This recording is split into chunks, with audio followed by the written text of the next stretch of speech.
Good morning. कल की class में हमने देखा था सर्किट एलिमेंट्स के बारे में और सोर्सेस के बारे में। उसी टॉपिक से आगे आज शुरुआत करते हैं ओम्स लॉ से।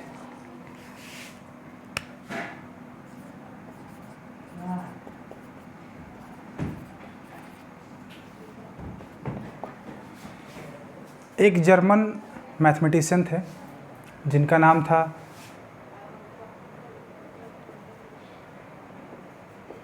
एटीन 1873 में एक German mathematician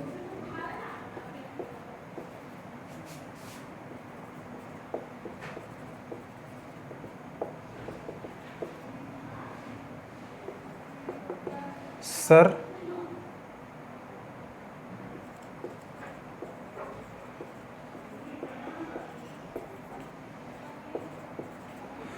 George Simon Ohm ने एक नियम सर्किट के बेसिस पे फॉर्मुलेट किया था। तो इसी नियम को बोला जाता है, उन्हीं के नाम से इस नियम का नाम पड़ गया ओम्स लॉ। तो ओम्स लॉ के बारे में आइए हम लोग जानते हैं। सबसे पहले इसका स्टेटमेंट देखते हैं कि इसका स्टेटमेंट क्या है ओम्स लॉ का। पहले इंग्लिश में देखेंगे फिर उसको हिंदी में।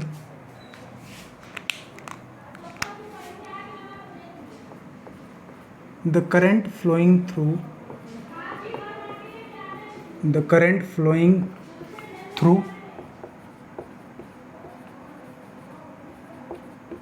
any linear conductor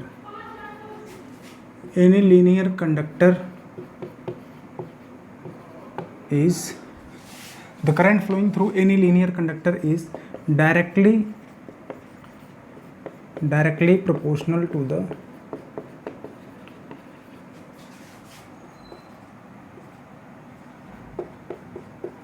applied potential difference across it.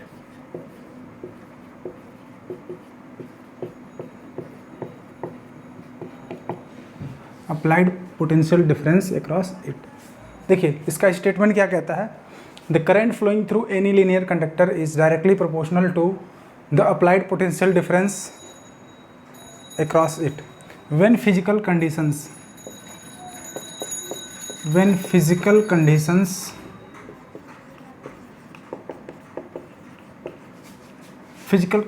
क्या क्या होंगी, लाइक टेम्परेचर,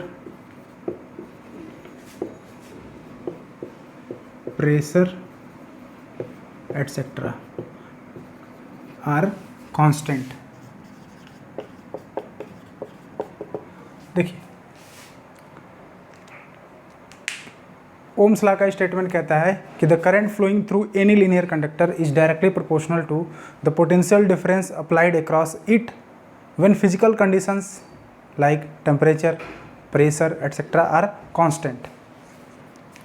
अगर बात की जाए हिंदी की तो देखिए हिंदी में इसको देख लेते हैं।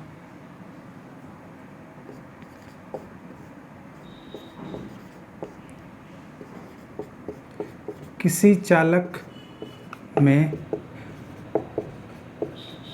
बहने वाली, या आप इसको ऐसे लिख दीजिए, किसी चालक में प्रवाहित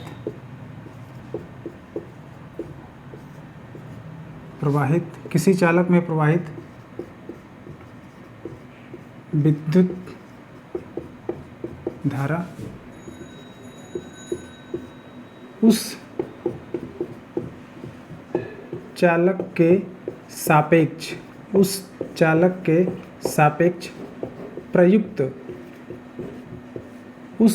के सापेक्ष प्रयुक्त वोल्टता के समानुपाती होगा।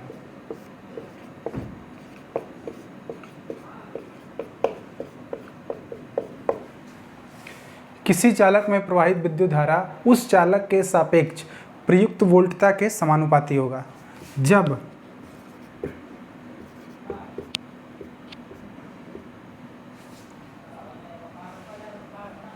जब भौतिक अवस्थाएं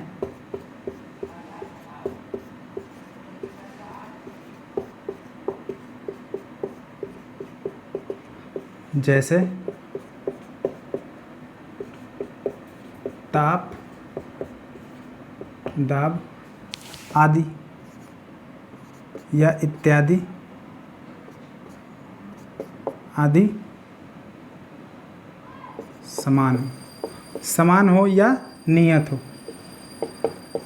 ये है ओम्स लॉ का स्टेटमेंट। देखिए ओम्स लॉ का स्टेटमेंट हमने लिखा है हिंदी, इंग्लिश में भी लिखा है और हिंदी में भी लिखा है, दोनों से आप समझ सकते हैं।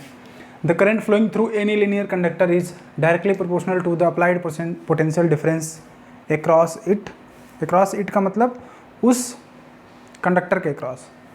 When physical conditions like temperature, pressure etcetera are constant. किसी चालक में प्रवाहित विद्युत धारा उस चालक के सापेक्ष प्रयुक्त वोल्टता के समानुपाती होगा।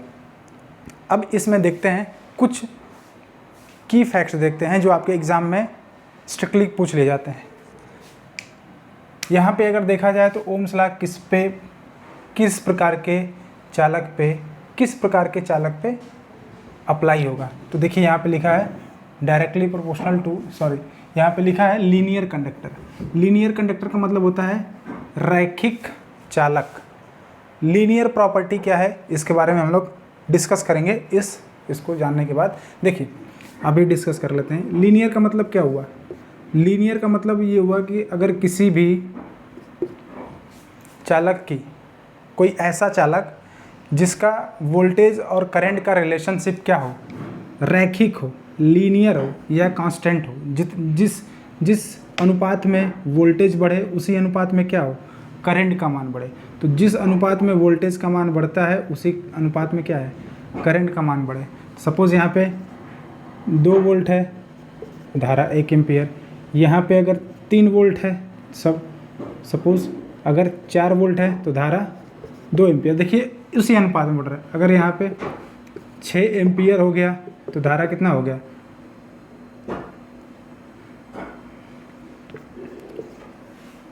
12 वोल्ट हो गया। तो इस तरीके से हम कह सकते हैं,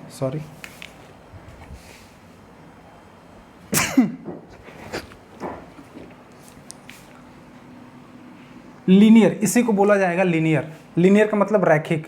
जब वोल्टेज के और करंट के बीच की जो कैरेक्टरिस्टिक्स है वो क्या हो, लीनियरली बढ़े। लीनियरली बढ़ने का मतलब क्या हो कि जिस अनुपात में वोल्टेज का मान आप बढ़ाते जा रहे हैं उसी अनुपात में क्या हो रहा है, करंट का मान भी बढ़ता जा रहा है। तो सबसे पहला इसमें क्वेश्चन यही अराइज होगा कि ओम्स लॉ किस प्रकार के चालकों पे या किस प्रकार के कंडक्टर्स पे अप्लाई होता है। तो यहाँ पे देखेंगे हम लोग क्या, लीनियर कंडक्टर्स पे ये अप्लाई होता है। अब इसको समझने का प्रयास करते हैं। आइए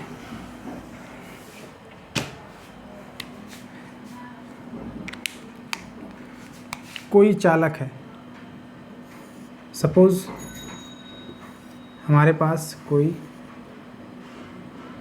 चालक है। इस चालक में प्रवाहित होने वाली धारा, इस चालक में प्रयुक्त वोल्टता के, सपोज यहाँ पे वोल्टता मान लीजिए ये पॉइंट ए है, ये पॉइंट बी है। यहाँ पे वोल्टता क्या है, V1 है और यहाँ पे वोल्टता V2 है। किसी चालक में, ये चालक है, मान लीजिए ये क्या है, कंडक्टर है, एक L लेंथ का कंडक्टर है। इस चालक में प्रवाहित होने वाली धारा इसके सिरों पर या इसके सापेक्ष का मतलब इसके दोनों सिरों पर, इसके सिरों पर प्रयुक्त वोल्टता के क्या होगा, समानुपाती होगा। तो अगर इसके हिसाब से देखा जाए तो द करंट फ्लोइंग थ्रू, बहने वाली धारा किसके समानुपाती होगा, इसके प्रयुक्त वोल्टता के। तो वोल्टता देखिए हम लोगों ने पिछली क्लास में देखा था कि current always flows from higher potential to lower potential. Current हमेशा हायर पोटेंशियल से लोअर पोटेंशियल की तरफ प्रवाहित होती है। तो I is directly proportional to, हम क्या लिख सकते हैं, V1 माइनस V2 लिख सकते हैं। अब V1 माइनस V2 क्या है, पोटेंशियल डिफरेंस है। पोटेंशियल डिफरेंस का यूनिट क्या है, वोल्ट है। चाहे पोटेंशियल का यूनिट या वोल्टेज का यूनिट या पोटेंशियल डिफरेंस का, दोनों का यूनिट क्या होगा, वोल्ट होगा। तो हम इसको सिंपली भाषा में इसको V लिख सकते हैं। पोटेंशियल डिफरेंस कितना हुआ, एक न्यूमेरिकल वैल्यू आएगी V वोल्ट, तो उसी को हमने लिख दिया V। तो I is directly proportional to V लिख सकते हैं। अब आइए यहाँ देखते हैं, I इज़ अगर डायरेक्टली प्रोपोर्शनल टू वी है तो प्रोपोर्शनलिटी जब हटाएंगे तो क्या होगा, कोई कांस्टेंट आएगा। वो कांस्टेंट क्या होता है, 1/r होता है इंटू वी। इसको क्या लिख सकते हैं, I is equal to V/r। ये हमारे पास एक फार्मूला आ गया कि I is equal to V/r। ये क्या है, यही ओम्स लॉ है। कब, I is directly proportional to V1 minus V2 when physical conditions are constant. Physical conditions are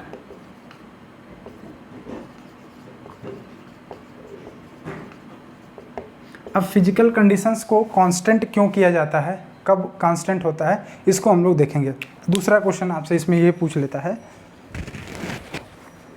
देखिए इसमें दूसरा क्वेश्चन क्या पूछ लेगा, स्ट्रिक्टली पूछ लेगा कि अगर फिजिकल कंडीशंस कांस्टेंट नहीं है, कोई ऐसा चालक है अगर फिजिकल कंडीशंस कांस्टेंट नहीं है तो क्या उस चालक पे ओम्स लॉ एप्लीकेबल होगा।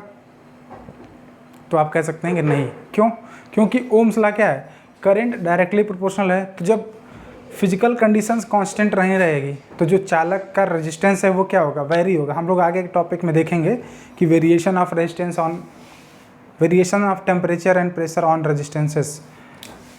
तो जब इसका, लेकिन क्वेश्चन इससे जो पूछ रहा है उसके बारे में हम लोग डिस्कस करें। जब फिजिकल कंडीशंस कांस्टेंट नहीं रहेगी तो किसी भी चालक में जो रेजिस्टेंस है, जो ये कांस्टेंट है, वो क्या होगा, वेरी होगा। तो जब कांस्टेंट वेरी होगा तो जाहिर सी बात है क्या, इस पर किसी भी प्रकार ओम्स लॉ कतई अप्लीकेबल नहीं होगा। तो ये तो था ओम्स लॉ।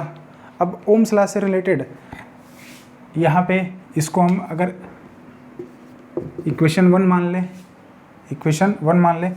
अब देखिए यहाँ पे कुछ वेयर, जहाँ पे I क्या है, करंट है, I क्या है, करंट है, V क्या है, अप्लाइड पोटेंशियल, अप्लाइड पोटेंशियल। आप लोग थोड़ा सा शॉर्ट में लिखा है, जगह की कमी से आप लोग समझ लेंगे। और यहाँ पे R क्या है, R क्या है, रेजिस्टेंस, R क्या है यहाँ पे, रेजिस्टेंस। अब इस फार्मूले से हम लोग ने करंट पावर के टॉपिक में देखा था कि इस फार्मूले से, ओम्स लॉ से 3 फार्मूले डिराइव होते हैं। तो आइए इससे हम लोग वो 3 फार्मूले डिराइव कर लेते हैं। तो अगर देखा जाए V इज इक्वल टू, तो V इज इक्वल टू क्या आ जाएगा, I इधर चला जाएगा तो मल्टीप्लाई हो जाएगा, तो V is equal to I into R। एक फार्मूला ये हो गया।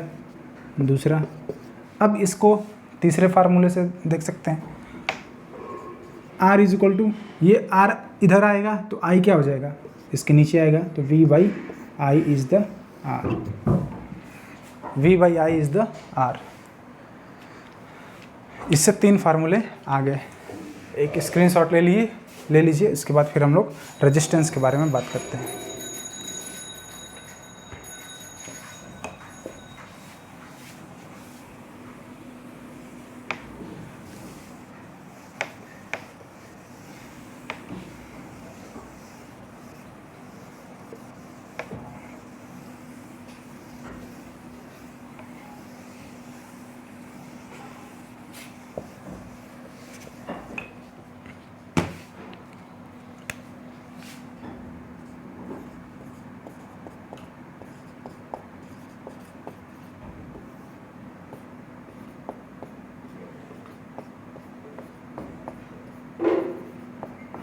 इसे प्रतिरोध कहा जाता है। रेजिस्टेंस मीन्स प्रतिरोध।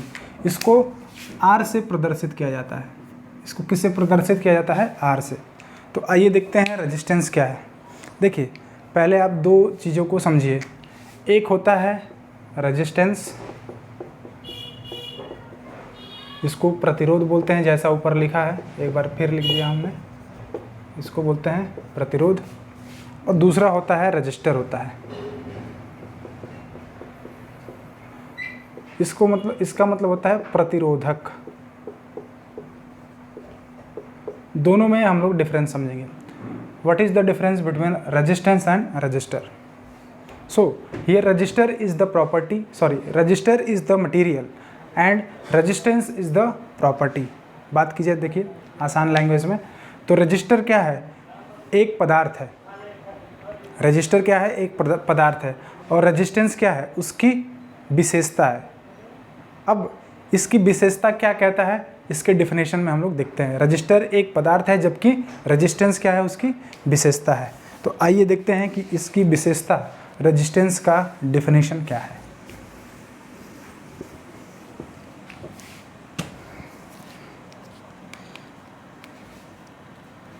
देखिए डिफिनेशन देखते हैं। It is the property of a material by virtue of which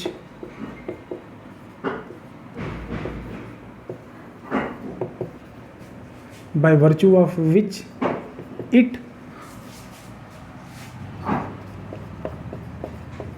opposes the flow of electric current through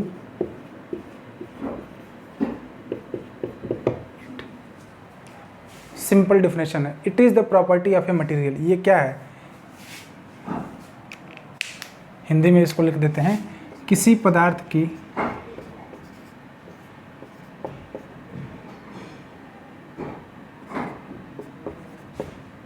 पदार्थ की वह विशेषता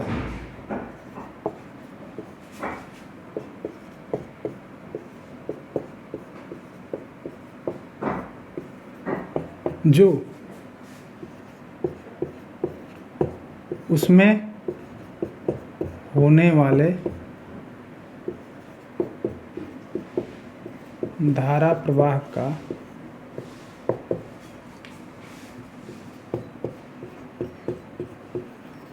विरोध करे। किसी पदार्थ की वह विशेषता जो उसमें होने वाले धारा प्रवाह का विरोध करे, प्रतिरोध कहलाता है।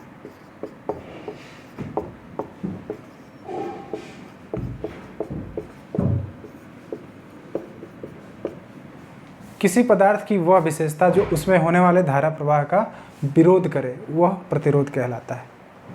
तो प्रतिरोध क्या है, इसे देखिए R से यहाँ पे लिख देते हैं, इसे R से प्रदर्शित किया जाता है, इसे R से प्रदर्शित किया जाता है, इसे R से प्रदर्शित किया जाता है। अब इसका जो सिंबल है वो क्या है, ऐसे जिग जैग पाथ में ऐसे इसका हम लोग सिंबल बनाएंगे और यहाँ पे हम लोग लिख देंगे R। ये इसका क्या हो गया, सिंबल। अब हम देखते हैं इसकी यूनिट क्या है। तो इसकी यूनिट क्या है, इसकी यूनिट जॉर्ज साइमन ओम के को ही सम्मानित करने के लिए उन्हीं के नाम पे इसका यूनिट रख दिया गया, ओम। और एक ग्रीक लेटर है, ऐसे ओम बनाया जाता है। तो इसकी यूनिट क्या हो गई, ओम हो गई। इसको एक बार इसका स्क्रीनशॉट ले लीजिए, इसमें थोड़ा सा हम लोग आगे देखते हैं।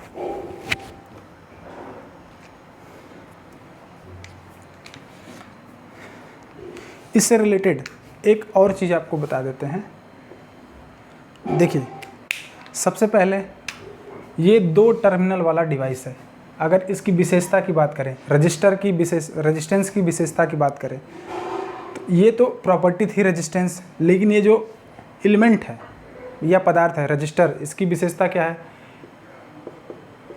It is a two terminal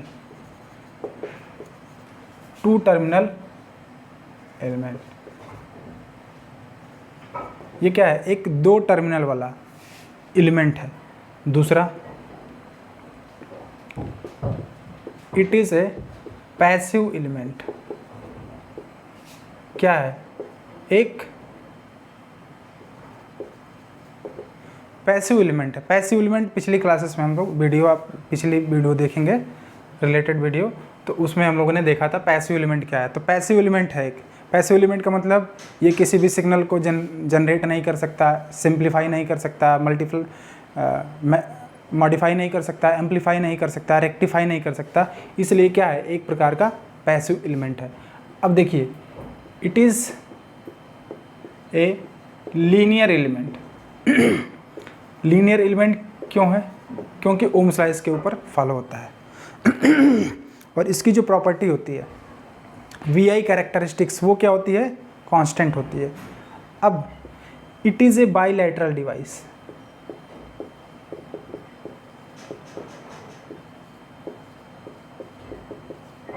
bilateral device का मतलब क्या हुआ, यहाँ पे हमने यूज़ किया बाईलैटरल। तो बाईलैटरल का मतलब क्या है, देखिए इसको दोनों डायरेक्शन से आप सर्किट में दोनों डायरेक्शन से, किसी भी डायरेक्शन से जोड़ सकते हैं, चाहे इस टर्मिनल से जोड़िए या इस टर्मिनल से जोड़िए। क्योंकि दोनों टर्मिनल जोड़ा जाएगा तो दोनों को आप उल्टा सीधा किसी भी तरीके से करके इसको कनेक्ट कर सकते हैं। तो बाईलैटरल डिवाइस का मतलब, जो बेसिक प्रॉपर्टी है बाईलैटरल, उसमें क्या होगा कि इसकी जो वी आई कैरेक्टरिस्टिक्स है वो अपोजिट क्वाड्रेंट में क्या है, सेम है, इसलिए इसको हम लोग बाईलैटरल एलिमेंट कहेंगे। अब ये एक और प्रकार से हम क्या कह सकते हैं, ये एक लम्प्ड एलिमेंट है। लम्प्ड एलिमेंट का मतलब क्या हो गया कि इसको सेपरेट किया जाता है, सर्किट में आसानी से इसको सेपरेट किया जा सकता है। तो इतनी सारी प्रॉपर्टी हैं इस रेजिस्टेंस की, तो इसको देख लीजिए।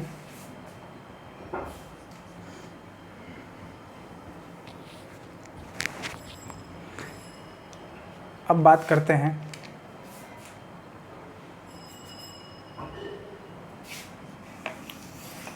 इसके आगे, बात करते हैं लॉज ऑफ रेजिस्टेंस। रेजिस्टेंस के नियम क्या क्या हैं, इनके बारे में आइए बात करते हैं।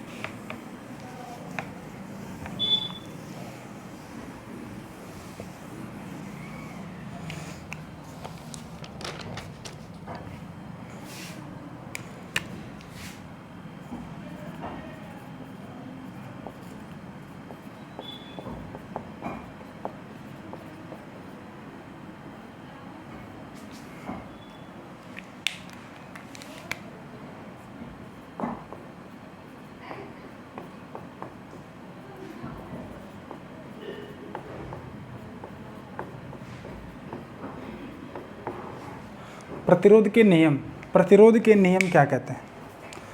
देखिए, अगर आपसे पूछा जाए कि कोई मटेरियल दे रखा है, उसकी कुछ प्रॉपर्टीज़, उसके कुछ डायमेंशंस दे रखे हैं और उसकी कुछ वैल्यूज़ दे रखी हैं, तो उन वैल्यूज़ के आधार पे हम कैसे ये पता कर पाएंगे कि उसमें कितना प्रतिरोध है?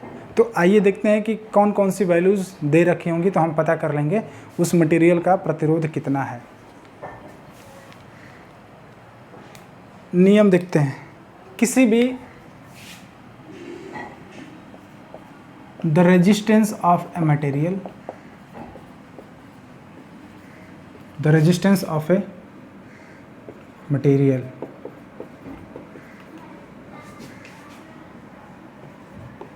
इज, अगर हिंदी में इसको बोला जाए तो किसी पदार्थ का प्रतिरोध होगा, क्या होगा, आइए वन बाय वन देखते हैं।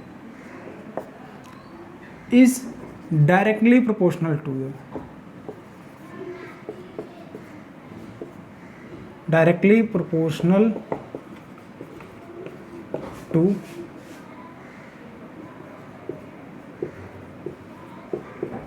Length of material.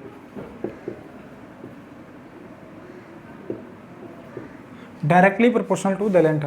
क्या इस डायरेक्टली प्रोपोर्शनल का मतलब पदार्थ के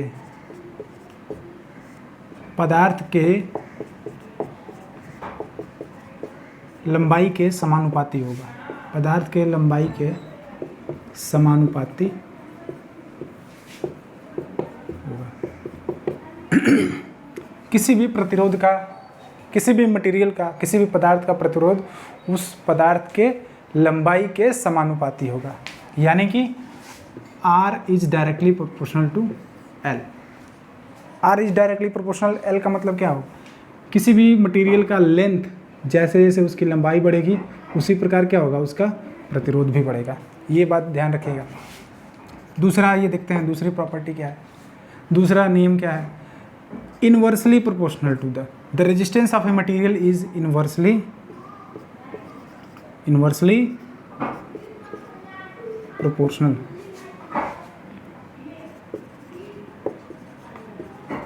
inversely proportional to the area of, हाँ, क्रॉस सेक्शनल एरिया ऑफ,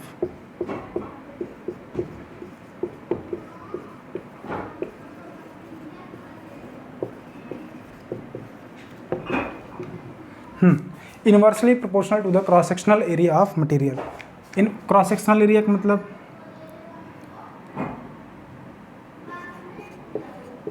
अनुप्रस्थ काट क्षेत्रफल, अनुप्रस्थ काट क्षेत्रफल के व्युत्क्रमानुपाती होगा, व्युत्क्रमानुपाती।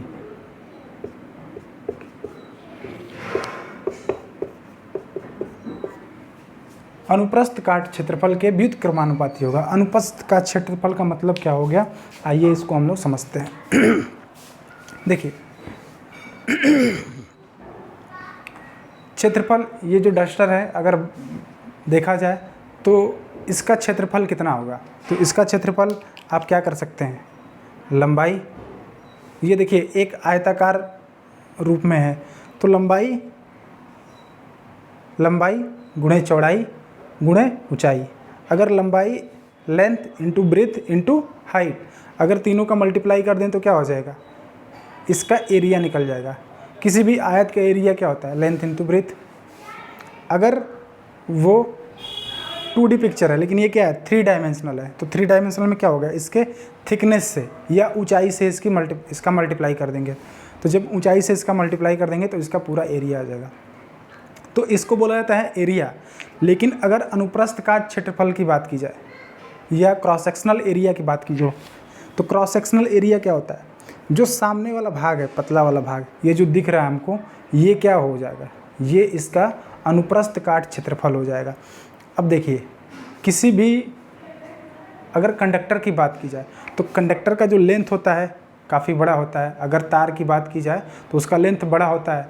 अब उस वायर में कई सारे स्ट्रैंड होते हैं, स्ट्रैंड का मतलब बहुत सारे उसमें कंडक्टर, एक एक पतले पतले कंडक्टर उसमें एक साथ रखे जाते हैं, एक साथ उसमें असेंबल करने के बाद क्या किया जाता है, उस पर इंसुलेशन की कोटिंग की जाती है। तो अगर एक सिंगल कंडक्टर की बात की जाए, अगर उसकी एरिया की बात की जाए तो वो कंडक्टर कितना बड़ा है, उसकी एरिया तो निकालना थोड़ा सा कठिन है। लेकिन अगर बात की जाए सिर्फ क्रॉस सेक्शनल एरिया की रेजिस्टेंस निकालने के लिए, तो उसका जो सामने वाला भाग होगा, सामने वाला भाग का मतलब क्या है, जो कंडक्टर है वो गोल सिलेंड्रिकल शेप में है, अगर उसको अगर देखा जाए तो सिलेंड्रिकल शेप में है, लेकिन जो सामने वाला भाग है वो क्या है, सर्कुलर शेप में है, तो उसका अनुप्रस्थ का क्षेत्रफल क्या हो जाएगा, पाई आर स्क्वायर। सर्कुलर फॉर्म में है तो सर्कल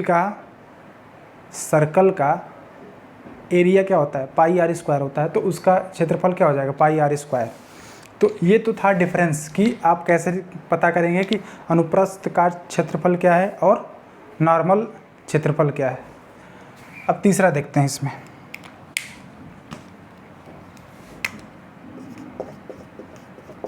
थोड़े से क्लासेस लंबी हो रही हैं लेकिन आपको समझना है।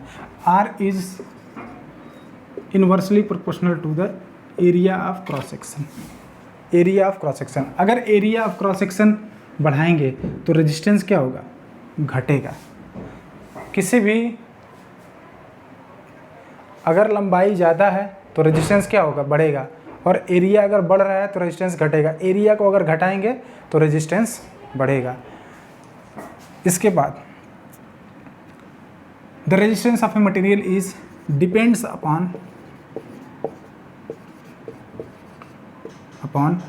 Temperature, depends upon temperature. Temperature के ऊपर भी क्या करेगा, ताप के ऊपर निर्भर करेगा कि ताप इसका बढ़ रहा है कि घट रहा है। क्योंकि जो भी रेजिस्टेंस होगा, रेजिस्टेंस मटेरियल होगा, वो कंडक्टर होगा, वो क्या होगा, एक मेटेलिक रूप होगा, मेटल के फॉर्म में होगा। तो मेटल के फॉर्म में जब जगह जगह पे क्या होता है, टेम्परेचर का डिफरेंस होता है, कभी गर्मी, कभी बरसात, कभी ठंडी हो जाती है, तो ठंडी में टेम्परेचर घट जाता है। गर्मियों के समय में क्या होता है, टेम्परेचर बढ़ जाता है तो टेम्परेचर के घटने और बढ़ने से भी क्या होता है, इसके प्रतिरोध पे प्रभाव पड़ता है। तो depends on the temperature.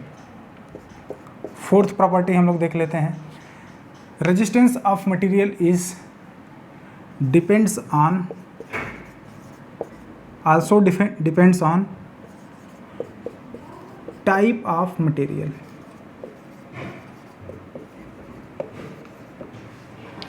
Also depends on type of material. अब टाइप ऑफ मटेरियल क्या है, हम लोग नेक्स्ट टॉपिक में देखेंगे कि किस प्रकार का किस टाइप का मटेरियल है तो उसका रेजिस्टेंस कैसे, किस रेशियो से या किस तरीके से घट रहा है, किस रेशियो से बढ़ रहा है। तो ये 4 नियम हैं, इन 4 नियम को भी बोला जाता है क्या, लॉज ऑफ रेजिस्टेंस। तो आइए इसको थोड़ा सा हम लोग फॉर्मुलेट करते हैं। R is directly proportional to length of conductor and inversely proportional to the area of cross section. अगर प्रोपोर्शनलिटी को हटाएंगे तो क्या हो जाएगा, R is equal to rho L by A, जहाँ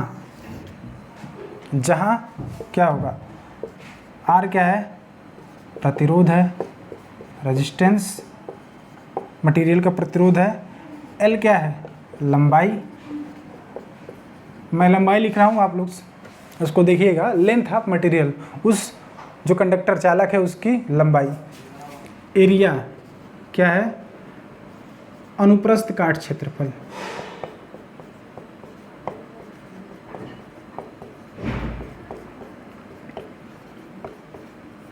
बहुत सारे स्टूडेंट्स का मैंने देखा है कि यहाँ पे जब कॉपी चेक की जाती है तो वो लोग गलत लिख के आते हैं, एरिया सिर्फ एरिया लिखते हैं, लेकिन सिर्फ एरिया नहीं होगा, क्या होगा, अनुप्रस्थ काट क्षेत्रफल होगा। अनुप्रस्थ काट क्षेत्रफल और क्षेत्रफल में डिफरेंस होता है, हम लोग डिस्कस कर चुके हैं। यहाँ पे जो रो है, ये देखिए, ये एक ग्रीक लेटर है रो, इसको बोलते हैं रो, इसका नाम है RHO, रो इसको रो कहा जाता है। तो रो क्या है, रो रजिस्टिविटी आप इसको कहिए, रजिस्टिविटी या specific resistance, specific resistance, resistivity या स्पेसिफिक रेजिस्टेंस। अब रजिस्टिविटी क्या होती है, देखिए, रजिस्टिविटी का मतलब प्रतिरोधकता, हिंदी में अगले टॉपिक में बात करेंगे, प्रतिरोधकता,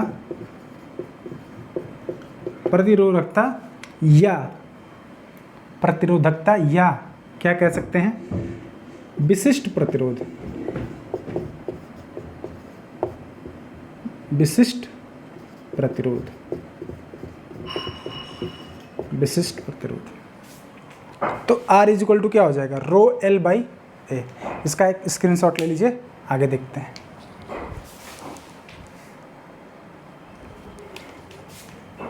थोड़ी सी क्लास लंबी होगी क्योंकि इसमें टॉपिक को कंप्लीट करना है।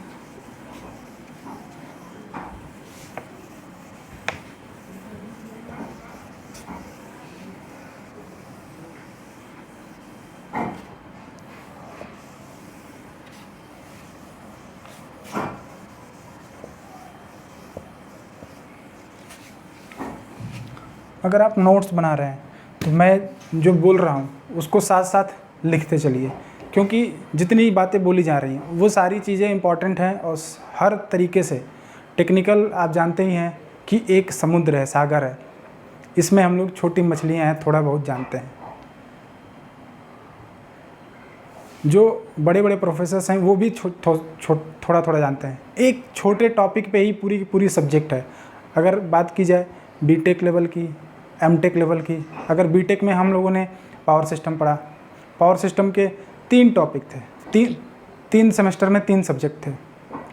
एक था पावर सिस्टम एनालिसिस, और एक था power system operation and control, और दूसरा स्विच गियर एंड प्रोटेक्शन था। तो इन्हीं 3 सब्जेक्ट्स में बीटेक की अगर बात की जाए तो पूरा पावर सिस्टम को इंक्लूड कर दिया है। लेकिन अगर बात की जाए एमटेक की तो पावर सिस्टम से रिलेटेड एक पूरा 2 साल का कोर्स है पावर सिस्टम। अब पहले साल ही पढ़ाया जाता है पावर सिस्टम एलिमेंट्स के बारे में, जनरेशन, ट्रांसमिशन, डिस्ट्रीब्यूशन। अगले साल उसमें अगर देखा जाए तो ऑपरेशन एंड कंट्रोल और स्विच गियर के बारे में बताया जाता है, तो वो और डिटेल है। अगर बात की जाए पीएचडी की, तो उसमें से भी एक topic, suppose power system operation and control की बात की जाए, तो एक पीएचडी पे होल्डर पीएचडी के लिए एक अलग से टॉपिक है। तो ये काफ़ी बड़ा चीज़ है, इंजीनियरिंग बड़ी चीज़ है, कहीं से भी क्वेश्चन पूछ सकता है। लेकिन हम जिस लेवल पे हैं उस लेवल पे क्या क्या क्वेश्चन पूछ सकता है उसको हम लोग यहाँ पे डिस्कस करते हुए चल रहे हैं। तो बात की जाए प्रतिरोधकता की।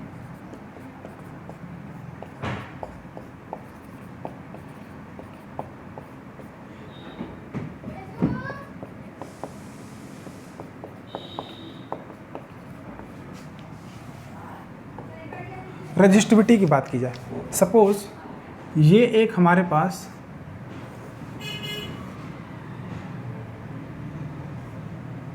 ये एक एल लेंथ का कंडक्टर है, इसकी जो लंबाई है यहाँ पे हम लोग लिख दे रहे हैं, लंबाई क्या है, कम है, कम या मतलब छोटी है, ये छोटी लेंथ का है। इसका क्षेत्रफल का मतलब आप समझ लीजिए कि अनुप्रस्थ काट क्षेत्रफल, ये क्या है, ज़्यादा है। तो इसका रेजिस्टेंस क्या होगा बताइए। हम लोगों ने देखा कि R is equal to rho L by A, या अगर इससे पहले की बात की जाए तो R is proportional to L by A. एरिया ज़्यादा है, दूसरे पेन से देखते हैं। देखिए यहाँ पे क्या है, लेंथ ज़्यादा है, एक मिनट, लेंथ क्या है, कम है, एरिया ज़्यादा है। लेंथ कम होगा तो क्या होगा, रेजिस्टेंस का मान घटेगा। अगर एरिया का मान घट रहा है तो रेजिस्टेंस का मान क्या होगा, और घटेगा।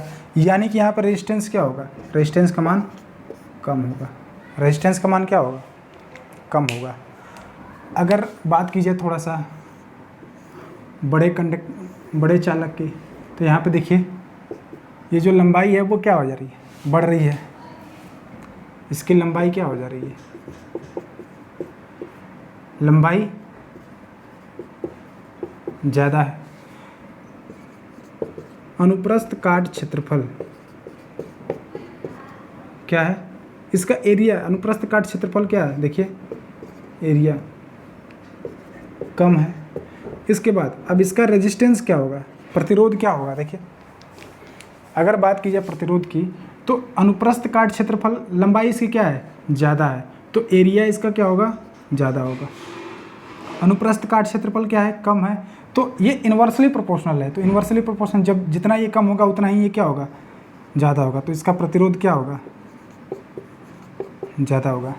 तो अगर आपसे क्वेश्चन पूछा जाए कि अगर कोई कंडक्टर है, दो कंडक्टर्स हैं, एक काफ़ी ज़्यादा बड़ा है, एक की लंबाई ज़्यादा है, दोनों का जो एरिया है, क्रॉस सेक्शनल एरिया है वो क्या है, समान है, लेकिन दोनों की लंबाई में क्या है, अंतर है, एक लंबा है और एक की लंबाई कम है, एक की लंबाई ज़्यादा है। तो क्वेश्चन पूछ देगा कि प्रतिरोध किसका ज़्यादा होगा। ये एक 1 मार्क के क्वेश्चन में पूछा जाता है। तो किसका प्रतिरोध ज़्यादा होगा, जिसकी लंबाई ज़्यादा होगी और जिसका अनुप्रस्थ काट क्षेत्रफल कम होगा, उसका प्रतिरोध क्या होगा, ज़्यादा होगा। आइए बात करते हैं रेजिस्टिविटी की। तो रेजिस्टिविटी क्या है, इसी मटेरियल की, सेम मटेरियल का अगर बात की जाए,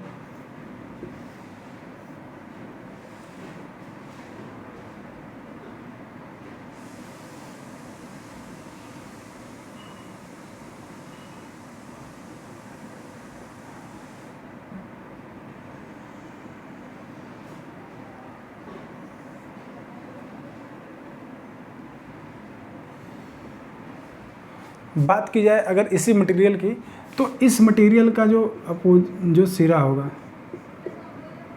मान लीजिए ये क्या है, ये एरिया है, कौन सा area, cross sectional area.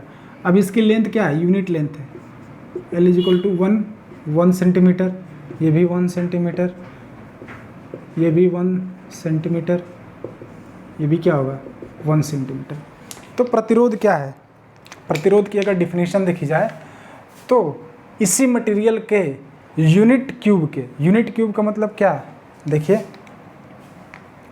Sorry, प्रतिरोधकता की अगर बात की जाए तो इसी यहाँ पे देखिए, यहाँ से देखिए, अगर लेंथ इज इक्वल टू क्या हो जाए 1 सेंटीमीटर और एरिया क्या हो जाएगा 1 सेंटीमीटर स्क्वायर, तो यहाँ पे r इज इक्वल टू क्या हो जाएगा रो 1/1 r इज इक्वल टू क्या हो जाएगा रो। रेजिस्टेंस क्या होगा? प्रतिरोधकता के बराबर हो जाएगा। तो इसी मटेरियल के अपोजिट, इसी मटेरियल के यूनिट क्यूब के अपोजिट फेसेस पे जो रेजिस्टेंस होता है उसी रेजिस्टेंस को क्या बोलते हैं? प्रतिरोधकता। इसी मटेरियल के यूनिट क्यूब के अपोजिट फेसेस का प्रतिरोध ही क्या कहलाता है? प्रतिरोधकता कहलाता है। इसको आप लोग ध्यान से देखेंगे। आइए देखते हैं प्रतिरोधकता को फार्मूलेट करते हैं, इसका फार्मूला देखते हैं और इसकी यूनिट देखते हैं।